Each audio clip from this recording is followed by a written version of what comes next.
نقول القس السابق والمساعد السابق للبابا يوحنا بولس الثاني والذي اعتنق الإسلام الأخ إدريس توفيق. Welcome and congratulations. شكرا. السلام عليكم ورحمة الله. عليكم السلام ورحمة الله وبركاته. ويحل ضيفا علينا ومعنا وجه ألفتموه بدماثته وإيمانه وحسن خلقه، معنا الداعية الأمريكي الشيخ علي فريد رسول. أهلا بكم ومرحبا. أهلا بكم.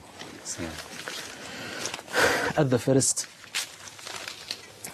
I want to ask you our traditional question. No one forced you to accept Islam. Ah.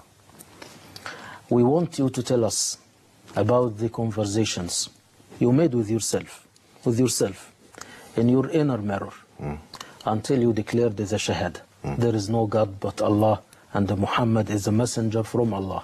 We want you to tell us about your autobiography until you accept Islam actually. We are listening. Bismillah ar-Rahman ar-Rahim. You know, Allah Almighty works in our lives in extraordinary ways. And one of the problems in our lives as Muslims is that we don't take time to see where Allah is guiding us. When I look back on my life now, I can see that right from the day I was born, right to this moment when I'm sitting with you here tonight, Allah Almighty had a plan for me. And He was working His plan out all through my life. So when I was sitting in Rome, listening to lectures about church history and about the Bible, really I can see now that I wasn't really studying for the priesthood. I was studying to be with you tonight, to be speaking to these people on the TV. And Allah Almighty uses all the events of our lives, all of the events, to make us the people that we are. So I don't reject any part of my life. I don't reject it at all. When I'm giving I give talks now all over the world about Islam, and I always begin my talks by saying to the audience, if any of you have come here today to hear me criticize the church or the Pope or the Bible, you've come to the wrong talk. Because all I have in my heart is love for those people who brought me to where I am today. Okay?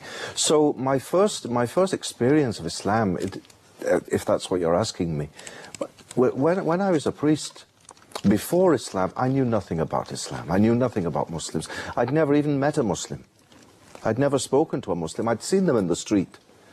And I knew that Muslims chopped your hands off, and they hit ladies, and they blew themselves up. But I'd never met a Muslim before. And I came on holiday to Egypt. Alhamdulillah Rabbil Alameen. I came to Egypt. And a little boy in the street selling bananas was the first Muslim I ever met.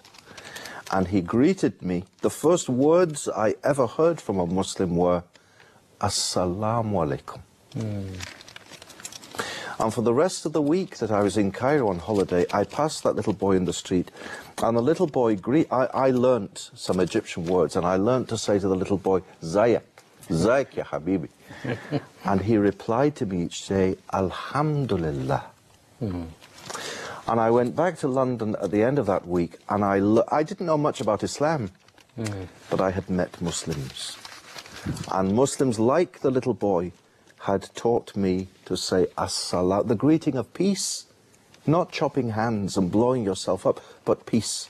So that little boy, and it's important, forgive me if I'm talking too much, it's important for us as Muslims to remember that on Judgment Day, we'll give an account to Almighty Allah for the words we've spoken and the example we've given about Islam.